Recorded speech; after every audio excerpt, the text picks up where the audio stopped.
अश्वमेघ या अश्वमेघ यज्ञ के बारे में कई तरह की भ्रांतियां फैली हुई है। आखिर जानते हैं कि ये यज्ञ क्या होता है और क्यों इसके अश्व अर्थात घोड़े को छोड़ा जाता है राज्य की सीमाओं के बाहर। यहाँ प्रस्तुत है अश्वमेघ यज्ञ के बारे में संक्षिप्त और सामान्य जानकारी। नंबर 1, पंच यज्ञ। वेद अनुसार यज्ञ 5 प्रकार के होते हैं: ब्रह्म यज्ञ, देव यज्ञ, पितृ यज्ञ, वैश्व देव यज्ञ और अतिथि यज्ञ। इसमें देव यज्ञ अग्निहोत्र कर्म संपन्न होता है, अग्निहोत्र यानी अग्नि के द्वारा। इसी प्रकार में हम अश्वमेघ यज्ञ को रख सकते हैं। अश्वमेघ का अर्थ, अश्व का अर्थ घोड़ा और मेघ का अर्थ बलि, हवि और यज्ञ होता है। जब हम पंच बलि की बात करते हैं तो उसमें गाय, कौवे, कुत्ते, चींटी और देव को अन्न दान करते हैं, उनका वध नहीं करते हैं। उसी तरह अश्व का वध नहीं होता है। अश्वमेघ यज्ञ क्या है? प्राचीन काल में कोई भी राजा चक्रवर्ती राजा यानी संपूर्ण धरती का, भारत खंड का राजा बनने के लिए अश्वमेघ यज्ञ करता था, जिसमें देव यज्ञ करने के बाद अश्व की पूजा करके अश्व के मस्तक पर जय पत्र बांधकर उसके पीछे सेना को छोड़कर उसे भूमंडल पर छोड़ दिया जाता था। जहां जहां वह घोड़ा जाता था वहां तक की भूमि उस राजा के अधीन हो जाती थी।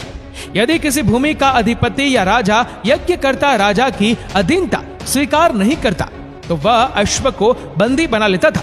तब उस राजा के साथ अश्वमेघ करने वाले राजा की सेना का युद्ध होता था। प्रायः यह यज्ञ वही राजा करता था जिसे अपनी शक्ति और विजय पर भरोसा होता था।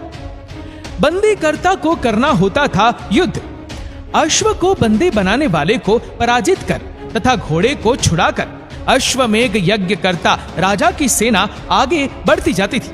कई जगहों पर उसे युद्ध का सामना करना पड़ता और कई जगहों पर उस राज्य के राजा युद्ध किए बिना ही समर्पण कर देते थे। आध्यात्मिक प्रयोग। अश्वमेघ यज्ञ को कुछ विद्वान एक राजनीतिक और कुछ विद्वान इसे आध्यात्मिक प्रयोग मानते हैं। कहा जाता है कि इसे वही सम्राट कर सकता था जिसका आधिपत्य अधिकतर नरेश मानते थे। वैदिक रीति से ही होता था यज्ञ। कालांतर में ये यज्ञ जो नरेश जिस समाज से संबंध रखता था उस समाज की रीति के अनुसार करता था। इसके कारण इस यज्ञ को करने में कई बुरी परंपराएं भी जुड़ गई। वैदिक रीति से किया गया यज्ञ ही धर्म सम्मत माना गया है।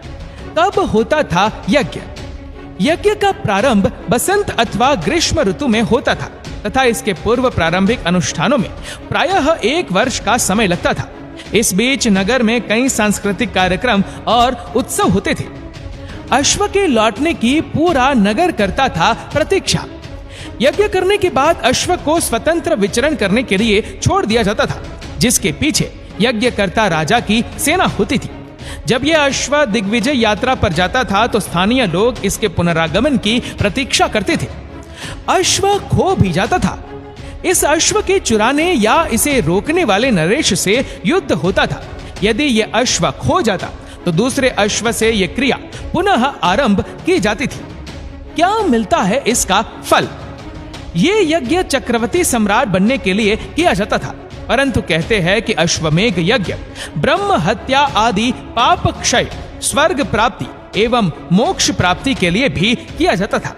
कुछ विद्वान मानते हैं कि अश्वमेघ यज्ञ एक आध्यात्मिक यज्ञ है जिसका संबंध गायत्री मंत्र से जुड़ा हुआ है। श्री राम शर्मा आचार्य कहते हैं कि अश्व समाज में बड़े पैमाने पर बुराइयों का प्रतीक है और मेघा सभी बुराइयों और अपनी जड़ों से दोष के उन्मूलन का संकेत है। जहां भी इन अश्वमेघ यज्ञ का प्रदर्शन किया गया है उन क्षेत्रों में अपराधों और आक्रामकता की दर में कमी का अनुभव किया गया है। अश्वमेघ यज्ञ परिस्थिति की संतुलन के लिए और आध्यात्मिक वातावरण की शुद्धि के लिए गायत्री मंत्र से जुड़ा है। गुप्त साम्राज्य के पतन के बाद अश्वमेघ प्रायः बंद ही हो गया। दोस्तों, इस वीडियो को लेकर आपकी क्या राय है नीचे कमेंट करके जरूर बताएगा। और अगर आपको वीडियो अच्छा लगा हो तो इस वीडियो को लाइक करेगा, शेयर करेगा ज्यादा से ज्यादा लोगों तक। और ऐसे ही और भी स्पिरिचुअल वीडियोस को YouTube पर देखने के लिए नीचे कमेंट सेक्शन में हमारे YouTube चैनल की लिंक दी गई है, जिसके ऊपर क्लिक करके हमारे चैनल को सब्सक्राइब करें और बेल आइकन दबाएं ताकि हमारे हर लेटेस्ट वीडियो की अपडेट आपको मिलेगी सबसे पहले। धन्यवाद।